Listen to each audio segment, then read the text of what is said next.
Good afternoon, one and all present here.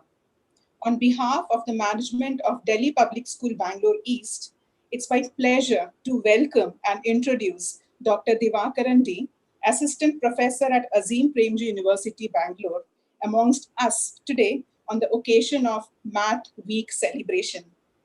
He is here today to share his knowledge and enhance our mental horizon. Dr. Divakaran had done his PhD in philosophy and mathematics from Indian Institute of Science after graduating in mathematics from Ferguson College. Dr. Divakaran has an interesting journey in his field. He worked in Institute of Mathematical Science, Chennai, Indian Institute of Science Education and Research, Bombay, University of Edinburgh, UK, and now he's working in Azim Premji University. I invite Dr. Divakaran to address the gathering. Thank you, ma'am. Thank you. Thank you for giving me this opportunity to speak to students of DPS. I'm very glad that I was given this opportunity. And I hope to have an interactive session. Maybe it is difficult in this large gathering. It might be difficult for each of you to speak. So in that case, what you can do is you can respond to my questions in the chat box. But please feel free to respond. I will be asking you some questions and I expect you to slightly respond to those questions as you can. Don't worry about the correctness of the answer. The importance is that you respond. The important thing is that you respond. Okay. So let me start by presenting my screen.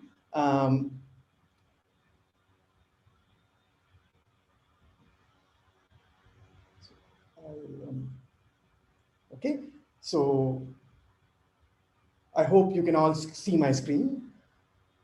Today's talk is broadly going to be about pi, and I think many of you know about pi, right? Pi is something that is known to everybody. So my question would be, what do you know about pi? Okay, please let me know in the chat what you know about pi. As you speak what you know about pi, I will write it down in my slide. Okay, so I will be writing it down. So please respond. What is it that you know about pi?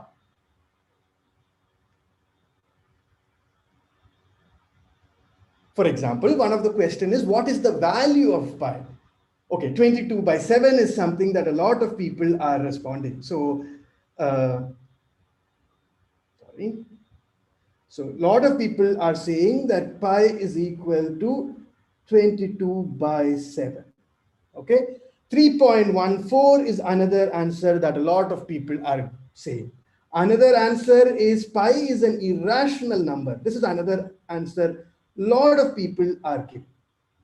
Okay, it is the ratio of the circumference by diameter. That is something some people are saying.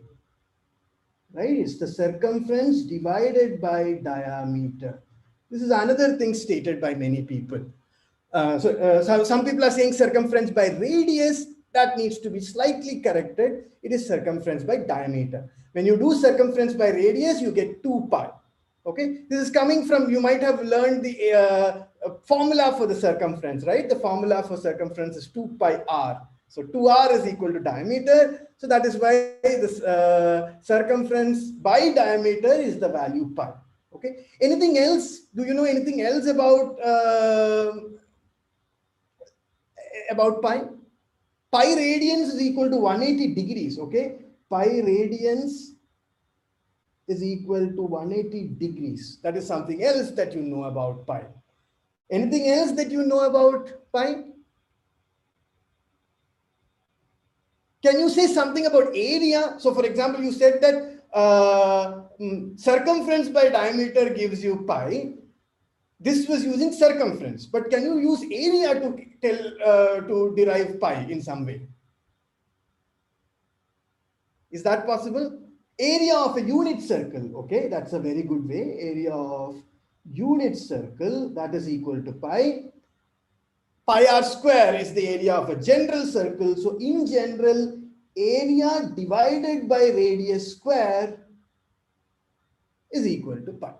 So these are some of the things that we know about pi. Okay, so far I was just listening to everything that you are saying and I was writing it down. Now let us analyze these things one by one. right? So when we are analyzing, notice one thing, this number is a rational number. What was a rational number? A rational number is a number that can be written as P divided by Q, where P and Q are both integers. Here 22 by 7 can be written as 22 divided by 7. 22 or 7 are both integers. Therefore, 22 by 7 is a rational number. So this is a rational number, correct? Now, okay. Now, similarly, what we can say is 3.14 is also a rational number. Why is it a rational number? Because 3.14 is equal to 314 divided by 100. So this is also a rational number. But some people rightly said that pi is an irrational number. This is something that we have studied. So how can pi be equal to 22 by 7 or 3.14? Right? Because pi has to be an irrational number. This is something we have studied. But 22 by 7 and 3.14 are both rational numbers. Therefore, pi cannot be equal to either of these numbers. It cannot be equal to 22 by 7 or 3.14. So what are these two numbers doing? What is 22 by 7 and 3.14 doing? That's the question that we need to ask. Yes, very good. Many people are correctly answering that it's an approximation. So these numbers 22 by 7 and 3.14 are approximations of the value of pi. And in this case, this is approximation up to 2 decimal points, right? It's correct only up to 2 decimal points. Some people might know that the third decimal point is 1, 3.1415. It's something like that. I don't remember afterwards, but it's something like that. So this is only an approximation up to 2 decimal points. So the accuracy of this approximation is precisely known to us, correct? So what is pi? That's the next question. Often pi is defined as this, circumference divided by diameter. But now this tells you something, right? But what is circumference by diameter? Of which circle are we taking this ratio, right? You might come up with one circle, I might come up with one circle. So the question is, would we both get the same answer for the value of pi, right? If I take a circle, calculate the circumference of that circle and calculate the diameter of that circle and then divide, I will get some value of pi. You might take a different circle, you might calculate the circumference, you might calculate the diameter and take the ratio. You will get another number. Will these two numbers be same or different? That's the question that we need to ask now. Right? If it is same for every such pair of circles, then we know that we can uniquely define the value of pi. Okay, this is what we mean when we say that circumference by diameter is constant. It does not depend on the circle that you are taking. Okay, so what we are trying to do today is to see an intuitive argument of why this is the case, of why the circumference divided by diameter is independent of the circle that you take. For this, as I mentioned before, what we are going to do is we are going to take circles, different circles. So in this case, let's say just take 2 circles, say circle 1 and circle 2. The circumference of the first circle will be marked as C1 and the radius will be marked as R1. And similarly, for the second circle, they will be denoted by C2 and R2. And when we say that circumference by diameter is a constant, what we need to show is that C1 by 2R1, diameter is twice the radius, is equal to C2 by 2R2. This is what we need to show. If we can show this, then we know that the value that you get for these two different circles are same. Now the same should be true for every pair of 2 circles, right? I took one circle, you took one circle, we got the same value. But how do you know that some other person, a third person, will get the same answer? This is not something that we know. So this verification should be done for every pair of circles. That's ideally what we need to do, correct? And showing that C1 by 2R1 is equal to C2 by 2R2 is same as showing that C1 by R1 is equal to C2 by R2. Because it's just multiplying both sides by half, right? So nothing is going to change.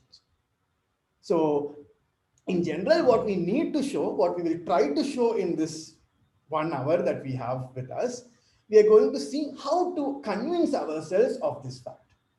Okay, it's not going to, it's, we are just trying to convince ourselves. That's the aim, right? How do we convince ourselves? That's the question.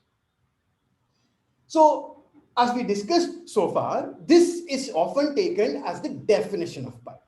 The definition of pi is taken to be the ratio of circumference by diameter.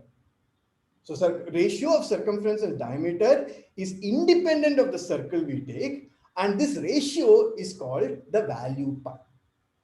Showing that circumference by diameter is independent of the circle we take is equivalent to showing that circumference by radius is a constant. This is something that we already discussed, right? Because the only difference would be multiplication by half. So if circumference by diameter is a constant, then circumference by radius is also going to be a constant. Right? So how do we show this? That's the question. First of all, how did people come up with such a claim? Okay, people are saying that this ratio is a constant or is independent of the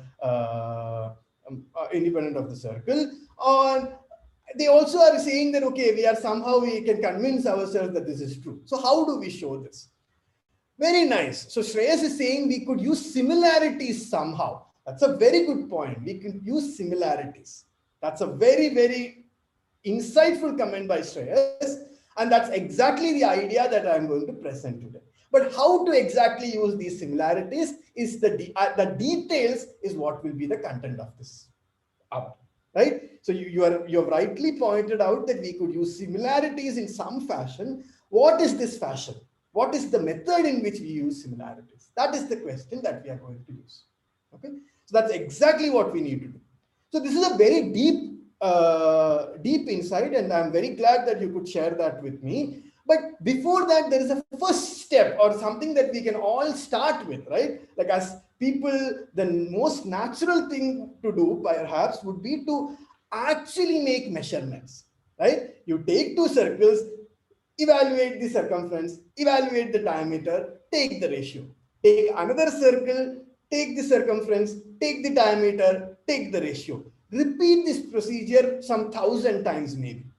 If all the times what the answer that you got was same, then we would be somewhat convinced that this will be a constant. Of course, there might be 1,001 circle where things are different, but we will have some belief, right? Like to some extent, we will be convinced that these two are, the ratio is always the same. We will have some justification to believe this.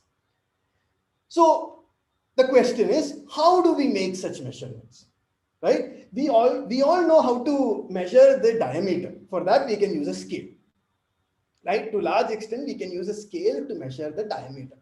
But how will we measure the circumference? Because we cannot really use a scale to measure the circumference, right? So the natural question to ask is, how would you measure the circumference of a circle? Maybe use a string. Very good. Maybe use a string. So how do you use a string? You first wrap the circle. So suppose you are given a circle, you wrap the circle around with a small string. Then what do? You open up this string, right? You open up this string and then you get some such piece of string, right? And then you compare the length of this string using a scale, right? This is something that you can do. In this manner, we can find the circumference of a circle. Take a string, cover this circle with a string, open it up, check the length of the piece of string, which could exactly cover the circle. If we can do this, then we will be able to measure the circumference of the circle.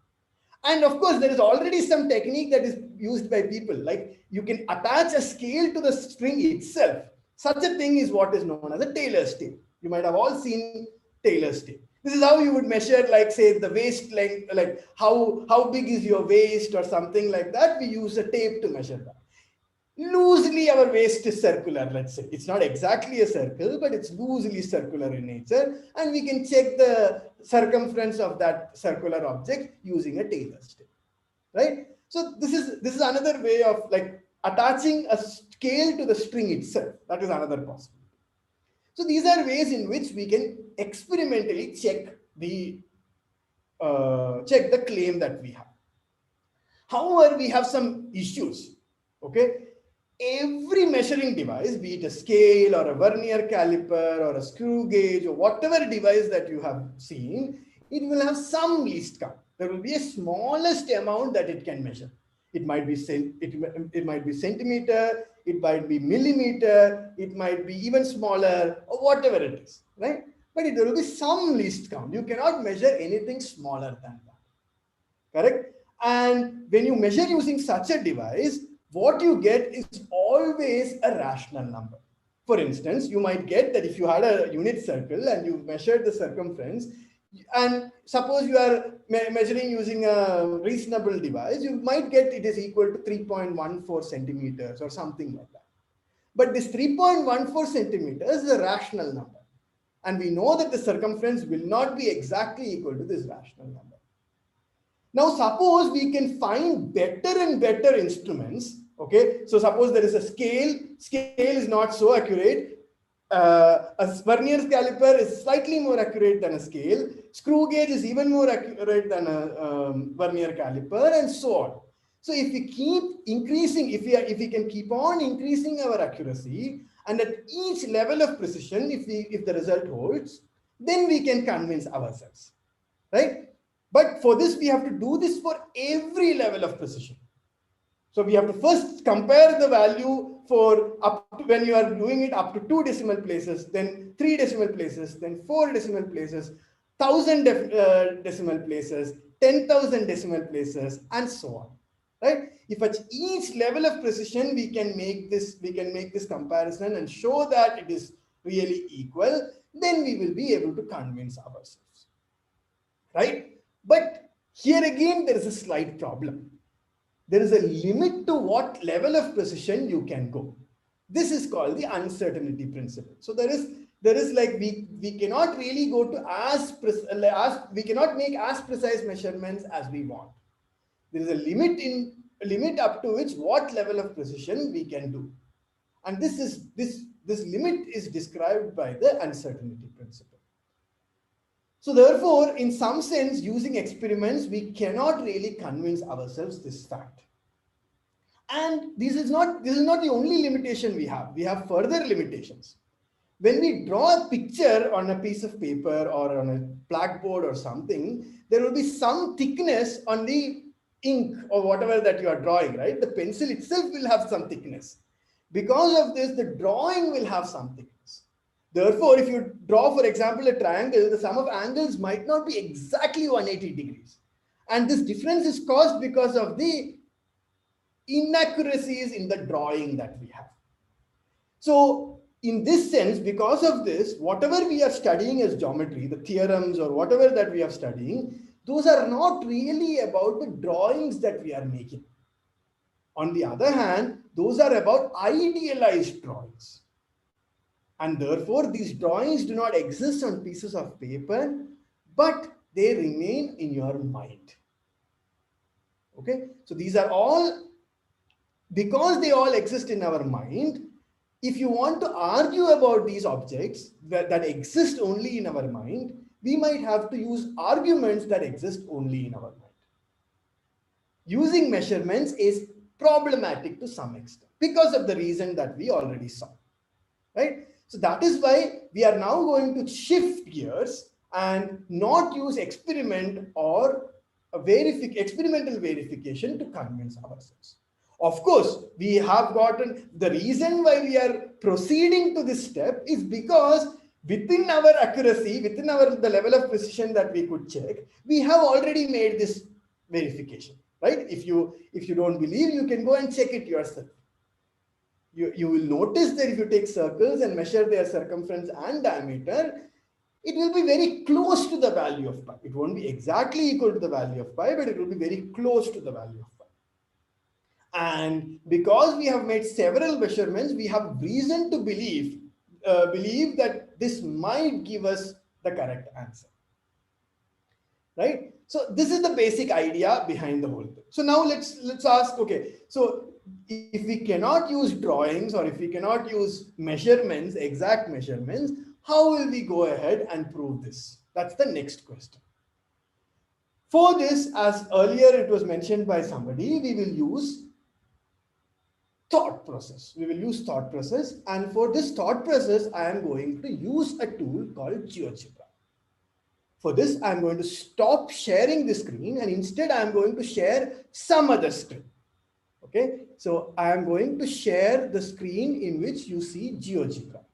So GeoGebra is a tool in which you can do mathematical experiments in some sense. You can draw pictures, you can play with them, and so on.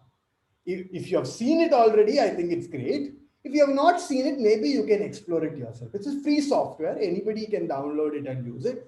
So you can try it out yourself. So what I'm going to do is I'm going to take a circle, and for this circle I want to compare the circumference divided by diameter. That's what roughly I want to do. Right? Now I want to show that the circumference by diameter, or in other words circumference by radius, is a constant. This is what I want to do. How do we do this? This is the question. So given a circle, what I can do is I can split this circle into equal angle pieces. For example, in this first case, I have split it into 120 degree, 120 degree, and 120 degree pieces. Right? It is divided into 3 equal pieces. The moment I do that, I can connect these 2 endpoints, these 2 endpoints, and these 2 endpoints to obtain a triangle. And what we can do is we can increase the number of divisions that we have. For example, if we divide this circle into 4 pieces, then you get the following figure, right? You get a square. If you divide it into 5 pieces, you get a pentagon. If you divide it into 6 pieces, you get a hexagon, and so on. And notice something. As we make finer and finer divisions, the area of the polygon is becoming closer and closer to the area of the circle. Correct? You can observe that the area of the polygon is becoming closer and closer to the area of the circle. Similarly, the perimeter of the polygon, perimeter is the sum of the sides, so the sum of these blue sides, is becoming closer and closer to the circumference of the circle. This is easily visualizable from this picture, right? And notice that already when we split it into 30 pieces, the perimeter is very, very, very close to the circumference. In fact, we cannot differentiate. Our eyes are not able to differentiate the perimeter of the polygon and the circumference. However, there will be some difference. So the advantage from the measurement technique that we saw earlier is that here I can go to any level of precision I want. Correct? If 30 is not enough, I can go to 60 or 100 or 1000 or 10,000 or lakh or 10 lakh or whatever. I can make these subdivisions as large as I want. And as I increase the number of subdivisions, the accuracy will keep increasing along with this. Therefore, I can go to as close, our earlier problem was that we cannot go to any level of precision that we desire. We have some limitations to what level we can go. But here we do not have this limitation. Okay. So now what do we want to do? We want to compare this for 2 different circles, right? So I'm going to take another circle. Now, given this partition for one circle, again, here I am using something. I did not mention this earlier. Here I am using something. See, when we are comparing 2 circles, we don't know what, sir, you have to put n is equal to 96 to make it equal to area of circle. Okay. Even at n is equal to 96, it will not be equal to area of circle. Okay. At n equal to 96, it will be very, very close to area of circle, but it will not be exactly equal. Yeah, exactly. It should, at no finite value will it be equal to area of circle. At every finite value, it will be very close to, like it will get closer and closer to the area of the circle, or the perimeter of the circle. The perimeter of the polygon will be closer and closer to the circumference of the circle, but at no point will it be exactly equal. But I can choose to what level of closeness I want, right? If I go to 96, I will get it very, very close. If I get it to 1000, I get even closer. If I go to 10,000, it will be even closer. If I go to 1 crore, it will be even closer, and so on. So I can choose how close I want these two values to be. But it will never be equal. That is something we need to notice. Okay. So coming back, what we want to do is that we want to compare two different circles, right? That was our idea. So I'm going to take one more circle, and now notice something. For simplicity, what I can do is I can move these circles around, right? Because I can move these circles around, I can assume that the two circles have the same center. That is a simplification I have used in this. I have used a simplification. I have assumed that the two circles have the same center. And the moment I have this idea that the two circles have the same center, then notice that a partition of the bigger circle gives a partition of the smaller circle automatically. And corresponding to this partition, I get a smaller polygon also. This smaller polygon, the perimeter of the smaller polygon approximates the circumference of the bigger circle. Approximates the circumference of the smaller circle, and the perimeter of the bigger polygon approximates the circumference of the bigger circle. Let us repeat. The perimeter of the red polygon approximates the circumference of the circle. The perimeter of the blue polygon approximates the circumference of the bigger circle. And as you can notice, this approximation gets better and better as n increases. And this is true for both the blue polygon and the red polygon. There is no difference between the two. You can also notice that even when you change the radii, this fact is not going to change. So it's really not dependent on the comparative radii of the two circles. That is also something that we need to observe. So what are we going to do now? We observe that the perimeter of the bigger circle is very close to the perimeter of the circumference of the big circle is very close to the perimeter of the blue polygon, and the circumference of the smaller circle is very close to the circumference of the red polygon. If you take n large enough, then this is very close enough, right? So now what do we want to do? We want to show that circumference by diameter or circumference by radius of the bigger circle is equal to circumference by radius of the smaller circle. In other words, the circumference of the bigger circle divided by the circumference of the smaller circle is equal to the radii of the bigger circle divided by the radii of the smaller circle.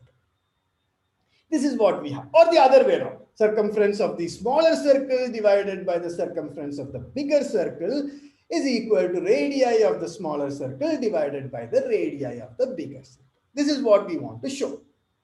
But notice that the circumference of the bigger circle is very close to the perimeter of the blue polygon, and the circumference of the smaller circle is very close to the perimeter of the red polygon.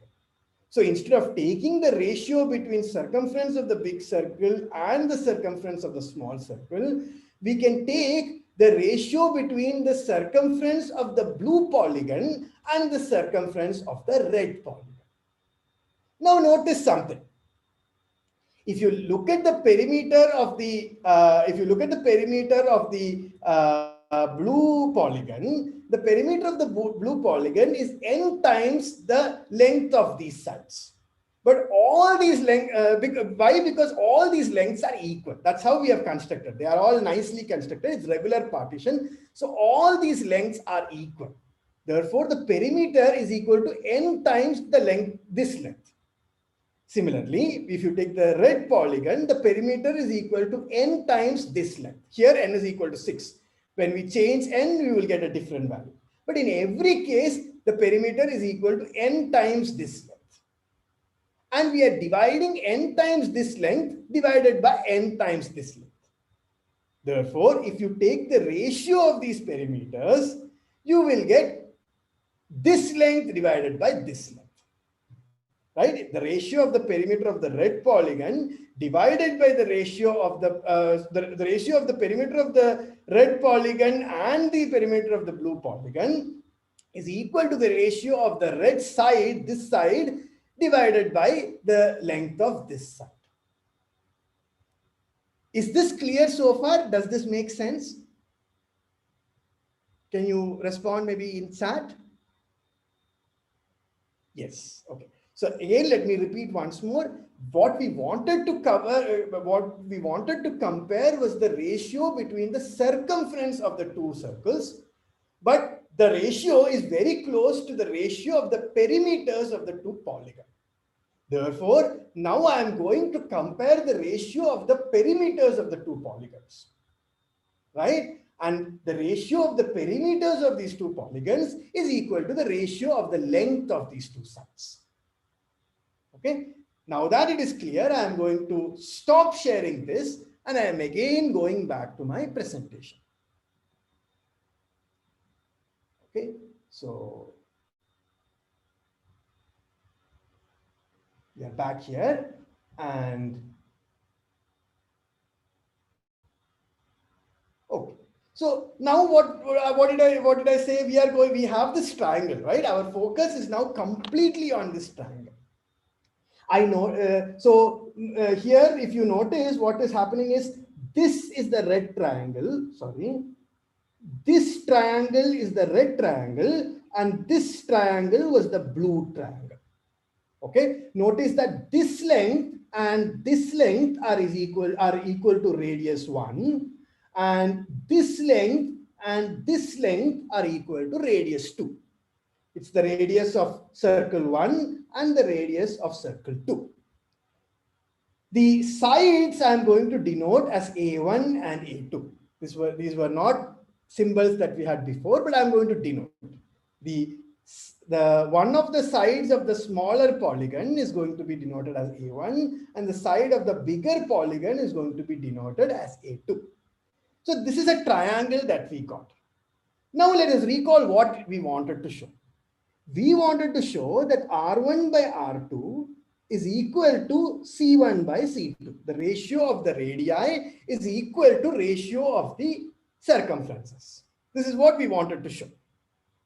But we observed that this ratio of the circumferences is equal to the ratio of the perimeters. And of course, the ratio of the perimeters for different ends. As n becomes higher and higher, this becomes closer and closer to the ratio of the circumferences. This is something we know. Now observe something. We observe that P1 by P2, sorry, this is supposed to be P2. So P1 by P2, perimeter of polygon 1 divided by perimeter of polygon 2 is equal to NA1 by NA2. This is something we already observed. So we can cancel N away and you will get A1 by A2. So what do we want to show? We want to now show that R1 by R2 is equal to A1 by A2. If we show that R1 by R2 is equal to A1 by A2, then we know that the ratio of the perimeters is equal to R1 by R2 for every n. As it is true for every n, and for different n's, you get better and better approximation of C1 by C2. C1 by C2 will have to be equal to R1 by R2. So it is enough to show that A1 by A2 is equal to R1 by R2. Okay, this is what we need to show. Now I ask you a question. Once again, I want response from you because I think otherwise it might not. I don't want to give the answer immediately. I want to ask you: does this remind you of something? Okay, what are we doing? We are taking the ratio of this side. Sorry, the ratio of this side by this side and comparing it with this side by this side. Does this remind you of something? Some result you have learned in school? Similarities, yes, but you are using a very specific property of similarities. Yes, it does certainly reminds you of, okay, so let's try to say, so let's give some name. So what are you trying to say? You are saying that, let me, if suppose I give it a name, A, B, C, D, E, what are the, what is the similarity here? Can you tell me what exactly is similar? Suppose I call this triangle ADE, this triangle ABC, then we are saying that ADE and ABC are similar, right? That's what we are trying to say. How do we know that? They are not congruent. Okay, this is something that we need to understand. They are not congruent, they're only similar.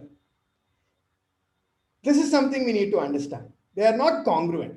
And the reason why they are not congruent is because, see, if they're congruent, then they're actually the same triangles. They're just in a different orientation or something like that. Here they are not different, right? One triangle is bigger than the other. So clearly they are not congruent, but they are similar to each other. Why are they similar?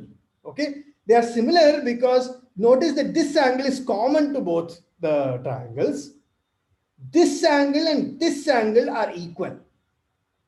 This is because of properties of parallel lines. DE and BE are parallel to each other. That is why these two angles are equal.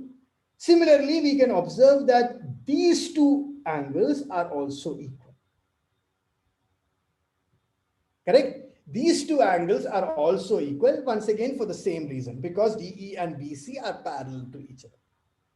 Correct? So because of this, what do we know? We know that triangle ADE is similar to triangle ABC. And because it's similar, we know that AD by AB is equal to DE by BC. For similar triangles, the ratio of the sides, ratio of the corresponding sides will be constant. So we can take the ratio of DE by, we can take the ratio of DE by BC, that will be equal to the ratio of AD by AB. And what is AD by AB? AD by AB was equal to R1 by R2. This is equal to R1 by R2. And this is equal to A1 by A2. Right? So because of this, we get that A1 by A2 is equal to R1 by R2. So we can show that these two ratios are equal. In fact, you might have actually learned this theorem as a separate theorem. Okay, this idea that DE by BC is equal to AD by AB, that theorem might have been familiar for you. So it is,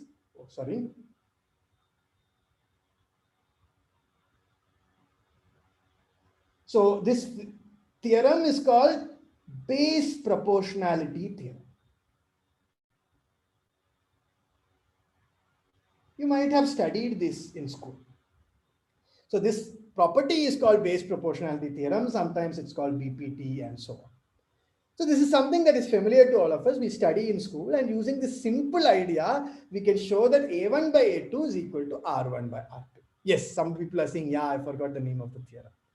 So basic proportionality theorem, yeah. So somebody is asking, so are they isosceles triangles? That is the question that some people are asking. Yes, they are both isosceles triangles. Why? Because both these sides are equal to R1, right? This side and this side are R1. So this triangle is isosceles. This side and this side are R2. Therefore, this triangle is isosceles.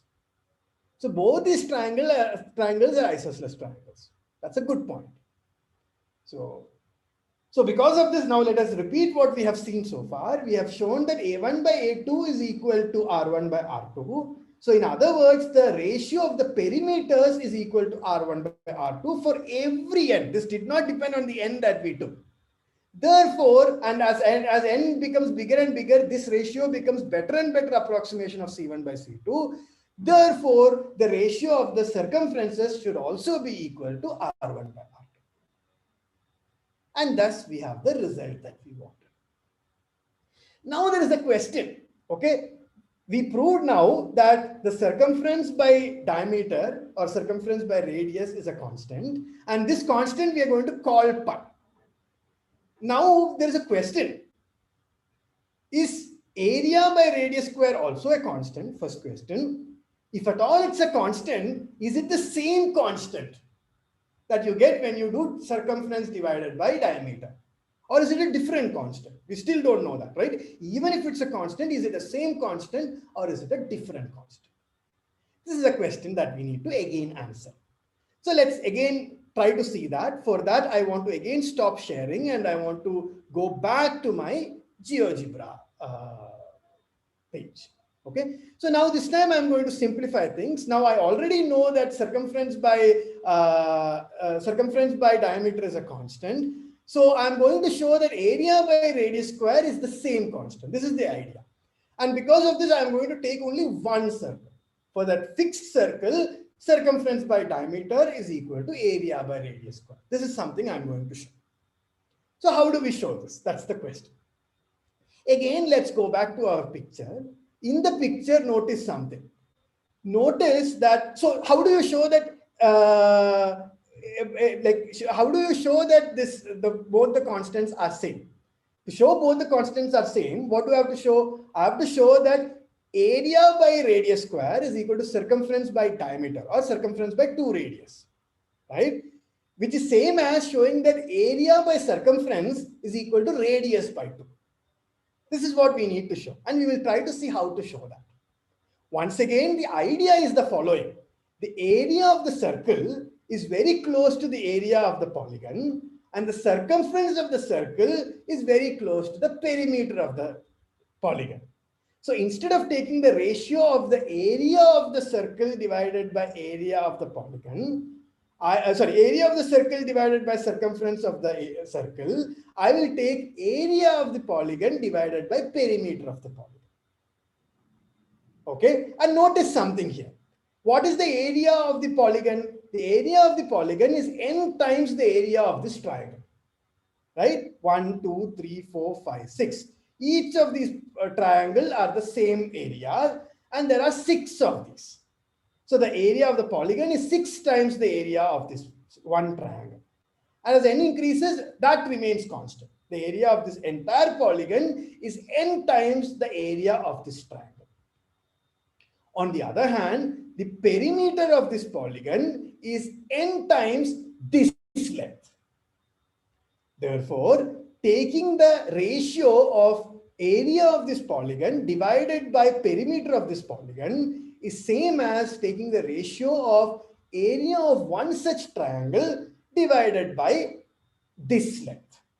Because the n and n again gets cancelled. That's the idea. Further, notice one thing.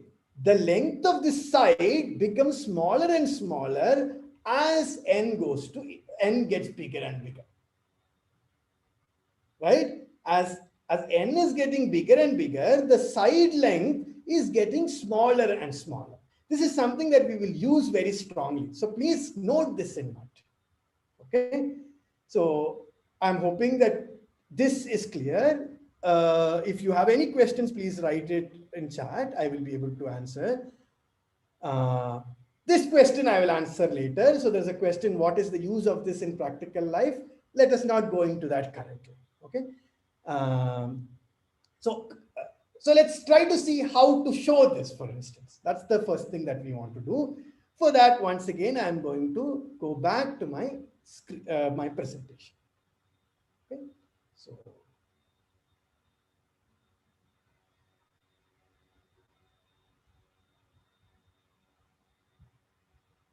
So as I said earlier, what did we have here? We had that we wanted to show that circumference. We wanted to show that area of circle divided by circumference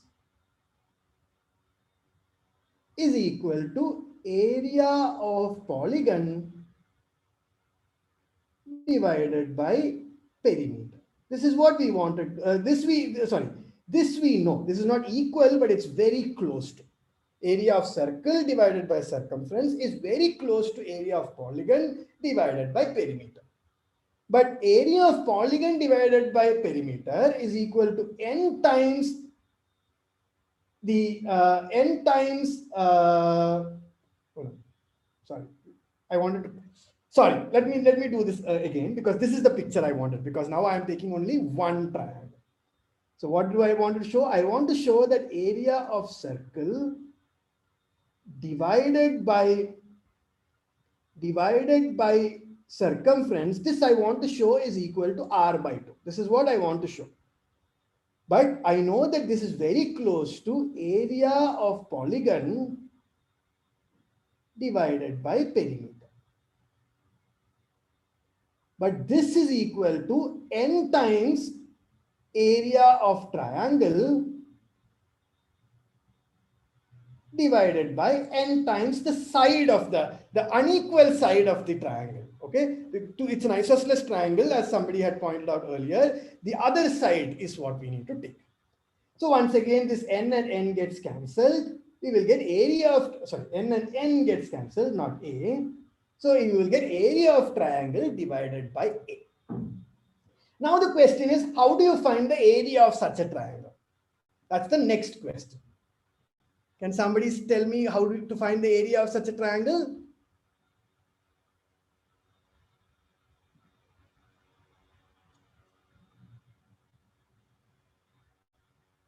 Okay, looks like no one has an idea. One of the options is to use Heron's formula. This is something that perhaps you might have studied. It says that the area of such a triangle is equal to root of s into s minus a into s minus b into s minus c, where a, b, c are the three sides. Here the three sides are r, a, and r. Therefore, the area of this triangle is equal to s into s minus r into s minus a into s minus r. And now let's try to see what these quantities are. S we know is equal to the sum of the lengths of the sides divided by 2, which we can observe is equal to r plus a divided by 2. There's a divided by 2 that you are missing. So like somebody had mentioned that it is equal to r plus a is equal to s. It's actually r plus a divided by 2, which is equal to r plus a by 2. It's half perimeter. That's why it is, you have to divide by 2. And s minus r is equal to a by 2. And s minus a is equal to r minus a by 2. And s minus r once again is equal to a by 2. So it's the square root of this. So the area of this triangle is equal to square root of r plus a by 2 into r minus a by 2 is equal to r square minus a square by 4. And we get a by 2 whole square. And we are dividing this by a. So a by 2 whole square comes out as a by 2, and the a and a gets cancelled. So this will be equal to half into square root of r square minus a square by 4. Now notice something. We already saw that as n becomes bigger and bigger, this is true for every polygon. Whatever we wrote here is true for every polygon. Now as the n becomes bigger and bigger in this polygon, a becomes smaller and smaller. Therefore, when n is very big, this a square by 4 will be very, sorry, this is here it is r square. No, the 4 division is not there for the r part. Okay, it's r square minus a square by 4. That's all. So now notice that this a square by 4 part will become very small if n is large here. If you take a large polygon, a polygon with many sides, then this a square by 4 will become very small. Therefore, this quantity will become very close to r by 2. So for the circle, and this is true for as close an approximation as you want. So this, you can make this as close to r by 2 as you want. So the area of the polygon divided by perimeter can be as close to r by 2 as you want. Therefore, the area by circumference will be equal to r by 2. So we know that this ratio is equal to r by 2, and therefore whatever we wanted, we got. We got that area by circumference is equal to r by 2. In other words, area by r square is equal to circumference by diameter. And this completes whatever we wanted to show. So we have shown that both circumference by diameter is a constant and area by radius square is a constant. Okay, we have, and in fact, not just that they are both constants, these two constants are equal. That's what we have shown. Okay. So I think that's it. That is the end of my presentation. Now maybe you can ask questions, we can discuss other things and so on.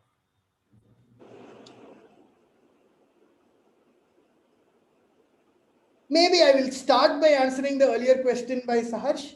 So he asked the question, what is the use of this in practical life? Okay. As far as I know, there is no real use in practice. One thing is that knowing this helps us compute circumference, right? Because see, the fact that circumference by diameter is a constant tells me that, and this constant, suppose we know we know that circumference by diameter is a constant, so we can find diameter using this equation, right? We know that circumference is equal to diameter into that constant. So once we know that, we can find the circumference of any circle that you are given. Similarly, area by radius square is constant, helps us find the area of arbitrary circles. So this is one application. This is one simple application. We can use this to, and this is the formula that we are all familiar with. We write area is equal to pi r square, circumference is equal to 2 pi r. And we use this a lot, right? We are using this left, right, and center. We use it everywhere. We use these formulas to compute things, and this is used everywhere. That is one of the practical applications. But more than the practical application, I think in this case, this came as a surprise, right? This is not true for, say, triangles or squares or anything like that. Area of a triangle divided by the perimeter of the triangle is not a constant.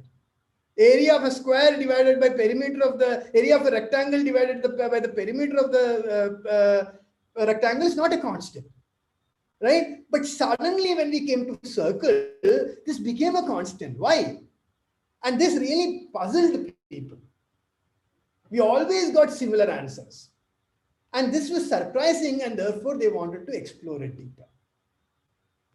That is actually what happened. So it's more from curiosity. Of course, there are applications. We can quickly find the circumference of the circle or the area of a circle. But that is not the main motivation behind asking this question. Is this a constant? It's more a surprise, a shock, right? If somebody will tell you something that is very unbelievable, like you will be like, oh, why is that true? Right? We will naturally ask this question. This comes from exactly that. It comes from that kind of a curiosity. And of course, you will find later that this constant somehow appears in a lot of places. That is partly because of the fact that circle appears in a lot of places, but that's not the only thing. So this constant is very useful. And now this, whatever discussion we use, it can also be used to approximate this value of pi. How can we do that? Because we know that circumference by diameter or circumference by radius is equal to the perimeter of the polygon divided by the radius. So if we take a large enough n and calculate the perimeter of the polygon divided by the radius, we will get an approximate value of pi. So this whatever we discussed today can be used to find approximate values of pi. Take a big enough polygon, say with 10 sides or something, calculate the perimeter of this polygon, divide it by the radius or 2 times the radius, see what value you get. This value is an approximation of pi. And instead of 10 sides, if you take 100 sides, this ratio will be a much better approximation. So whatever method we discussed today can be used to approximate pi. And you all know that pi is very important in mathematics. So whatever our discussion can be used to evaluate pi. You don't need to now by heart 3.14. You can find out 3.14, or even up to 20 decimals you can find it out yourselves. Up to 30 decimals you can find it out yourself. You can write maybe a program which automatically computes the value of pi using this technique. Okay, Saharsh is saying, oh, okay. So it looks like I have convinced him of the utility of whatever we discussed today. I have another question. I am guessing the ratio of the perimeter of a regular polygon to its diagonal is constant. I am not sure though, because a circle is technically a regular polygon with infinite sides. Okay. So now again, this is a good question. So Shreyas is saying that the area of a regular polygon, regular is a good question. That's a very good point. So what is a regular polygon? That's a very good idea, Shreyas. Thanks for saying this. So Shreyas is saying that circle is in some sense a regular polygon. So maybe we should not compare it with arbitrary polygons, but compare it with regular polygons, right? So for example, we are taking equilateral triangle or square or regular pentagon or whatever. Okay. So now what we are doing, we are taking the ratio of the area of the regular polygon divided by the diameter. Correct? This will be a constant, at least for the square, for instance, right? This will be a constant for the square. Why will it be constant? Because the area of the square is a square, side square. And what is the diagonal? The diagonal will be root a. Okay, let me write it, because will it be constant or not? Let's check it right away, right? So thanks for asking. Let me share screen again. So what was Shreyas's question? Shreyas's question is the following. So I'm going to take a square, okay? So that is the easiest thing to do, right? The easiest thing is to take a square. We know that the area of the square is equal to a square, and the what is the diagonal? The diagonal is equal to square root of a square plus a square using Pythagoras theorem, right? The diagonal is equal to a square plus a square, which is equal to square root of 2 times a. Correct? It's square root of 2 times a. Therefore, if you look at area divided by perimeter, this is equal to a square divided by square root of 2 into a, which is equal to a by root 2, which unfortunately is not a constant, because it's equal to a by root 2, so it depends on the side. So if you take a bigger square, you will get a different value. Is that clear to you, Shreyas? I think Shreyas was the one who asked this question. Shreyas, right? Like, so it's a very good guess, Shreyas. That's a very good question that you asked. Circle is in some sense not like a general polygon. It's like a regular polygon. So the question is, what happens to a regular polygon? The simplest case is a square, for instance, because square is the case where area is easiest, right? Even more than an equilateral triangle. So an area of a square is a square. Perimeter is equal to square root of 2 into a. So the ratio is equal to a by root 2. So this ratio is not a constant, but depends on the side of the square.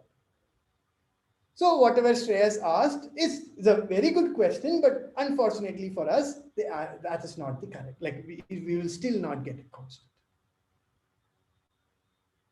Okay. Anything else that? How many digits of pi are known till now? That's the question that somebody is asking. Nandana is asking. So I don't know for a fact. To be very frank, I don't know till how many we know.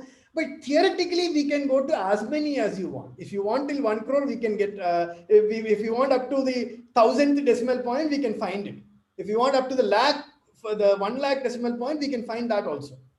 Theoretically, we can find it. How much time does it take for the computation is the question. So the restriction here is that for doing this computation, it requires time, right? Even for a computer, it takes time. So if you ask it what is the decimal place in the in 10 power 5 position or whatever, like 10 power 5th decimal point, then it will take a very, very long time, maybe a year to find that out, or maybe more than a year to find that out. So there will be some restriction, time restriction for us, but that is the only restriction. Theoretically, we can find it as big as we want. But still, the ratio of the side to a diagonal of a regular polygon, that will be. side to diagonal also is not constant. Sorry, side to diagonal is constant. Side to diagonal is constant, as we saw earlier. Side to diagonal will be root 2 basically, right? In the square case, it will be root 2. Side to diagonal will be constant. But we were not comparing that. We were comparing perimeter, right? So that so we were comparing. Oh no! You are asking perimeter by. Okay. Sorry. Oh yeah, you have a good point. Good point, Shreyas. Oh, I confused two questions. Okay. I get your question. Shreyas. Thanks for pointing this out to me. So there are two different questions, right? One is the perimeter by diagonal constant? Perimeter by diagonal is constant. Why is perimeter by diagonal constant? Perimeter is equal to 4 times A, and you are dividing it by root 2 times A. So 4 by root 2 or 2 root 2 is the constant that you get for the square case. And this will be constant always. But on the other hand, area divided by diagonal will not be a constant. So I confused the two. The two things is that perimeter by diagonal will be a constant, but area by diagonal will not be a constant. That's a good point. Thanks for pointing it out. Okay. So somebody is asking, I found this number in Google as number of digits of pi 31415926535. Yes, these are the first few numbers, right? 3.1415926, whatever. So these are like up to how many decimals? 1, 2, 3, 1, 4, 7, 10, 13, right? So up to 13 decimals, somebody has written it down, but you can easily go up to 20 or 30 or whatever. It is not an issue at all. So in fact, there are like big data sheets where it goes up to some 10,000 or 1 lakh or something. You can do that.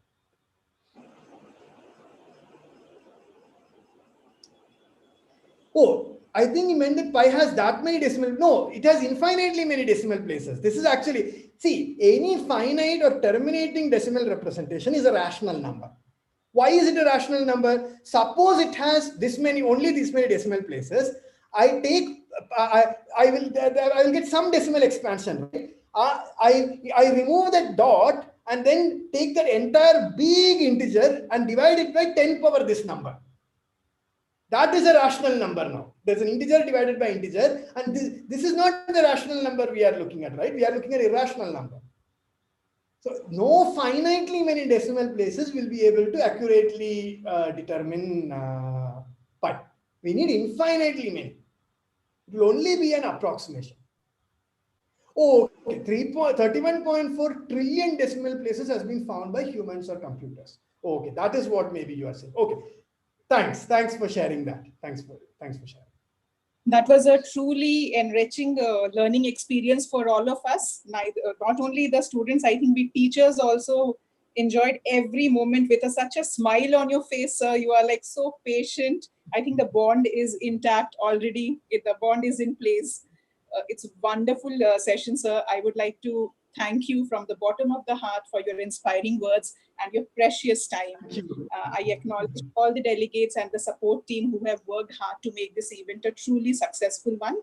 I also thank our principal, Ms. Manila Carvalho, our vice principal, Ms. Preeti Sutta, and heartfelt thanks to the head of Department of Mathematics, Ms. Sirisha Chittur, our senior mistresses, our coordinators, teachers, and last but not the least, our enthusiastic students who were, I think, engrossed in the session, and it was a truly, truly enriching experience.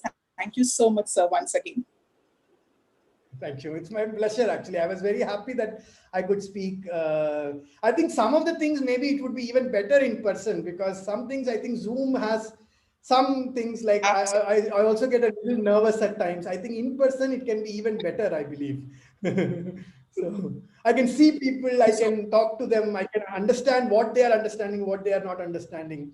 So I think it can be even better that way. So maybe we can do it sometime. So I think some people are asking, can we have more sessions like this?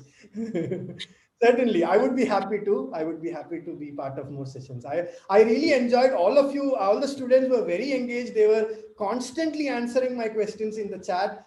I was very happy. I think there was really good interactions from students. So thank you for being so participative in this. Because without that participation, I don't think any lecture can be successful. I think Absolutely. there are good lectures exist only when there are good learners. Otherwise there is nothing is going to happen. So I think really, really, I thank you for being so participative. Thank you so much.